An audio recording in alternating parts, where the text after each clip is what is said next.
supporting you in your dog parenting journey. The Dynamic Dog Owner with Debbie Potter.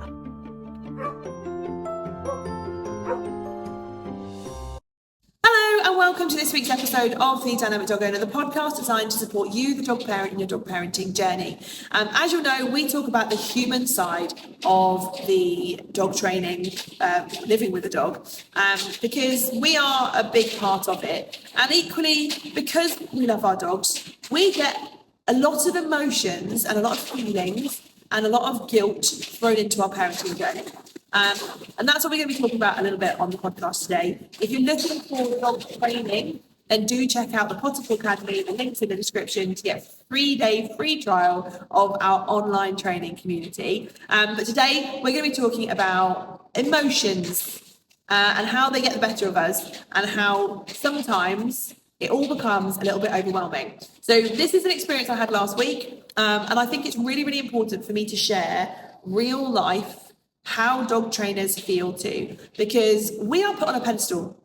People assume that we have no issues with our dogs, everything's plain sailing and it's easy, and I promise you it's not. And if any dog trainer says to you, my dog's perfect, never have any issues, then I would query that, and it would make me kind of ponder whether they were the right person for me, because yes, I work with dogs. Yes, I train dogs. Yes, I help people with their dogs. But I still have my own dogs, and I'm still in the position that you guys are in a lot of the time.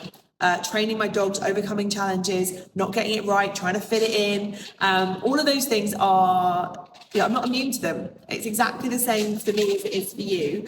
The only difference is I know how to overcome it, but I still get emotionally invested. So this week, I'm going to tell you about what happened this week. And if you follow us on Instagram, you'll have seen it. And this may be a little bit delayed because the episodes don't marry up with real life, because I film them now and then it'll be posted at some point. So I came home from dog training. In fact, I didn't even get home. It was in the car park. Before I even got in the car, I sat and cried because I literally had the worst dog training session with my dog I think I have ever had, and I felt like crap. And it's normal for people to feel that way. It is normal for me to feel that way. I am no different to you, I promise. So let me talk you through what happened. So you guys know about all my dogs. If you've listened from the beginning, they've all got their own little episodes at the start. I talk about them quite a lot because obviously it's my lived experience. And obviously I can't remember all the things I've spoken about in the last 2 years, but little recap if this is your first episode, or if, like me, you've forgotten what I've talked about in the past. So 3 dogs. My youngest dog, Fred, he is a sensitive soul. Now, a little bit about when we got him. So we got him as the plan was to have him as a therapy dog for my daughter, like an assistance dog, emotional support dog. Didn't quite go to plan, because it's not right for him right now. There's a previous episode on that too, check that out. But as always, we go into life with plans and expectations, right? And they don't always happen. So we got Fred 4 years ago as a tiny 8-week-old puppy, cute bundle of fluff. And about, I think, maybe about a week or 2 after getting him, suddenly I had my second daughter at home. So my eldest daughter was already being educated at home because school wasn't the right environment. My youngest was still going to school, but from a couple of weeks before we got Fred, she started having, it's a weird term, emotional-based school avoidance, but basically it's a bit of a shitty term. Basically, hated school, was too anxious to go in. They call it school refusal, but it's not school refusal. It's all emotional. And every day was a battle. Every day was hard work. Is she going to go to school? Is she not going to go to school? It would, we'd all be left in tears. It was upsetting. It was awful for all of us, more so for her because obviously she was the one being cajoled into school. It was on and off. And then about 2 weeks after we got Fred, she was like, I'm never going there again. And all of a sudden, I had a second child at home. I had authorities to deal with. I had school things to deal with. Trying to train a tiny puppy. Life, again, threw me another curveball. And the reason I'm mentioning this is because I feel an awful lot of guilt around it. Because I know that I didn't give Fred as much as he needed. Because suddenly life was different. In the first few months we did, because the girls were still good. We'd go out a lot. I'd try and take him places, but I didn't have, suddenly with all my other puppies, I've had, my girls were at school and I had 6 hours of the day where I could go and devote to doing stuff with puppy. I didn't have that with Fred. And I say, if you listen to my story in the past, all the different bits of the podcast, my eldest daughter then became in autistic burnout and couldn't leave the house, needed someone home with her all the time. And the other dogs were older, they'd had all their sort of groundwork training. Fred was a teenager, or older puppy, teenager. And suddenly, me leaving the house was a massive challenge. And I didn't have time to train a dog. I didn't have time to train an adolescent dog. I tried my best. And I did obviously continue training him. He still came to classes. I tried to fit it in, but real world exposure didn't happen as much as I needed it to for any puppy, let alone one that was going to be an emotional support dog, because I was too busy living in a very stressful environment with trying to keep my kids happy. And naturally, that leads to a lot of mum guilt, because I feel that Fred's got the worst end of the deal from it. Because he was a young dog and I know that I didn't give him what I would want to give a young dog. Now, I'm not saying he's naughty. He's not naughty at all. He's bloody lovely. He's the most affectionate dog. I say, if you listen back to the previous episode, I talk about how, yes, he's a shit in the real world, but at home, he's blooming amazing, and he's the most relaxed, calm presence at home I could wish for. But the outside world, he's a very sensitive dog. He is very easily startled. He's a super sensitive character, and he needs a lot of love. And I haven't given him as much exposure to the world as I need to. And I feel really guilty for that. I can't change it. And equally, he's only just become an adult dog. He's only just turned 4, so he's still young.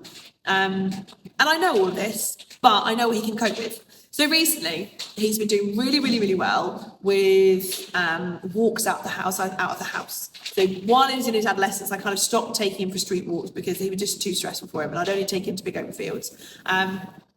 And the last sort of 6 months, I suppose, I've been working really hard on taking him out and getting him more used to the world. He's less startled by things. He used to be, anytime there was anything different, he'd walk like it.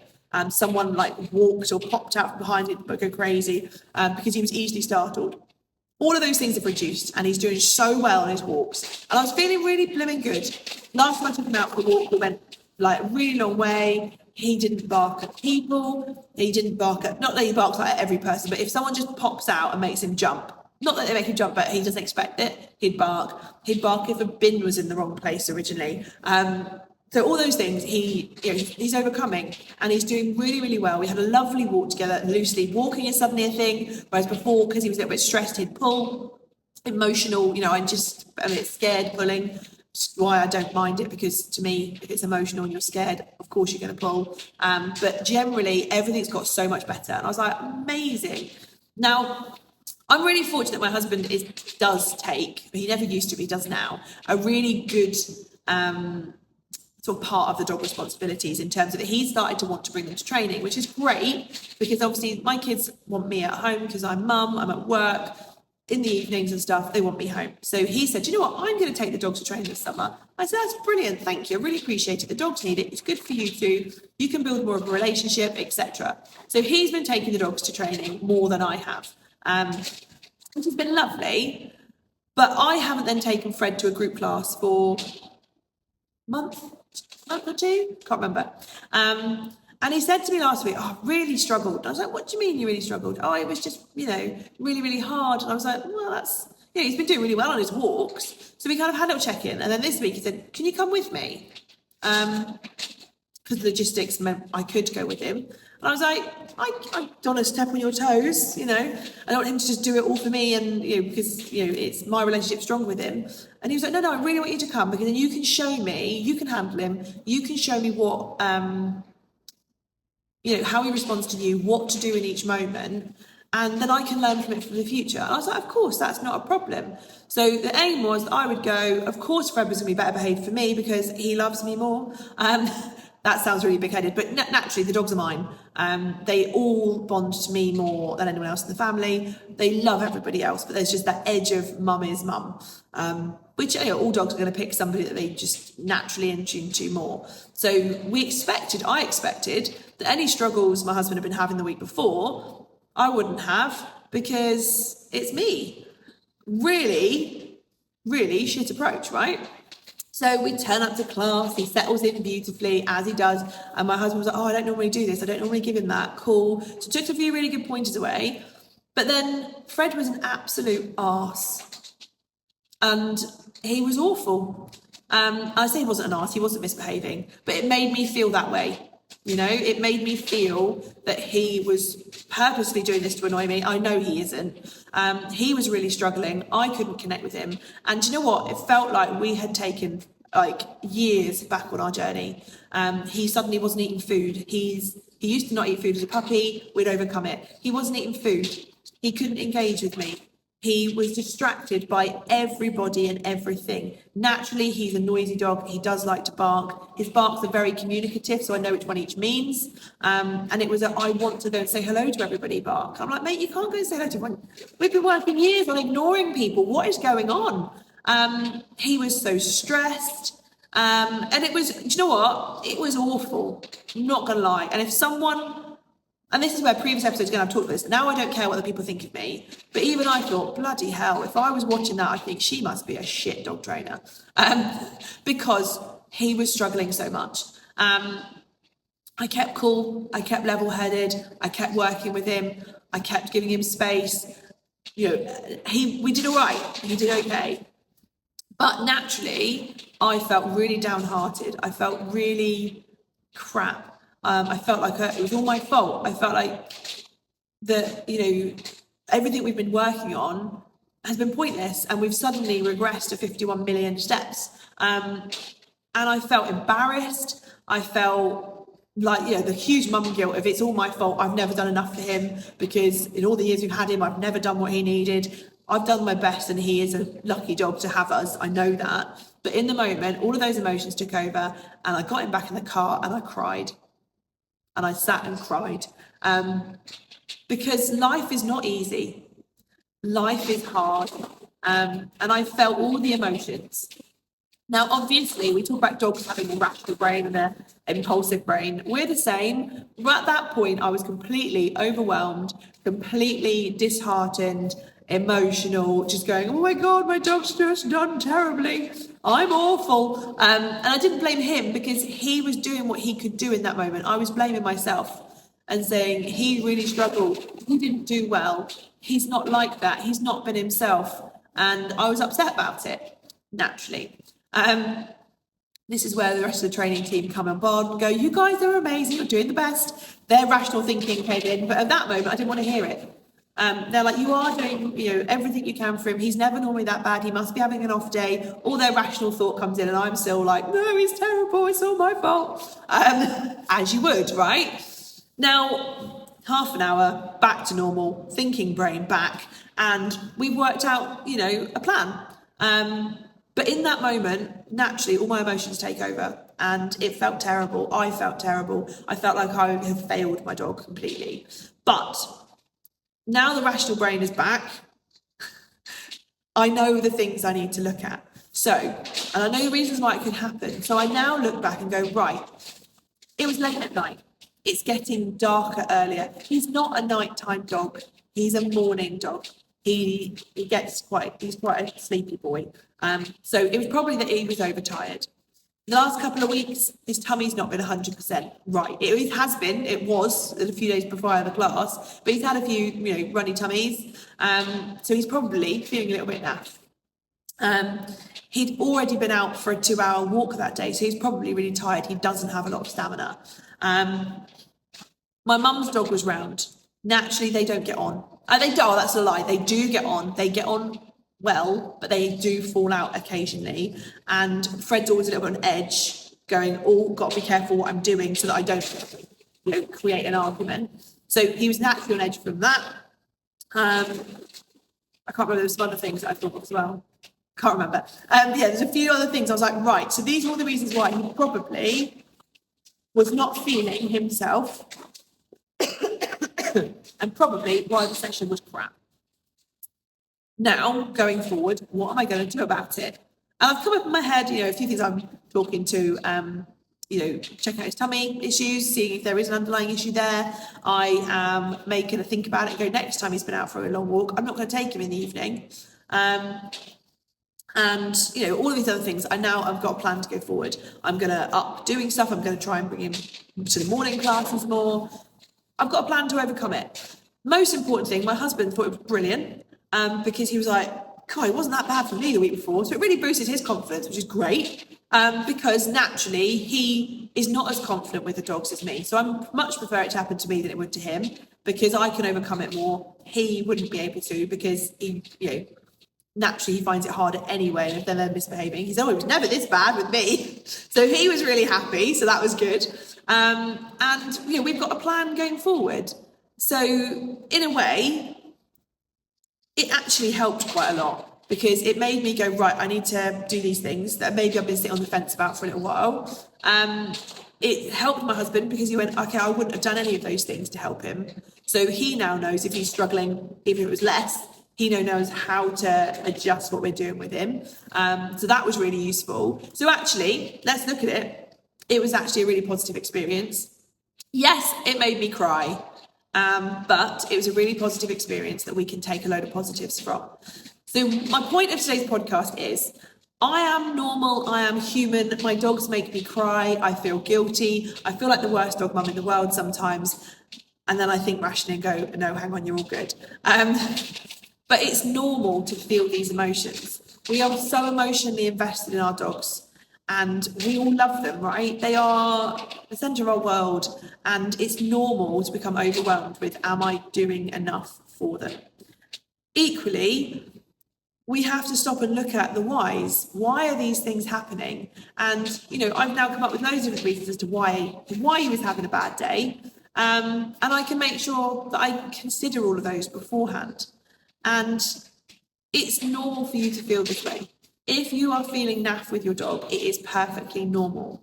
So what I would encourage you to do, if you have ever had a day like I had today or last week, let those feelings out, because it's really, really important to own them and go, get them all out of the world, talk to someone about it and go, this is how I'm feeling.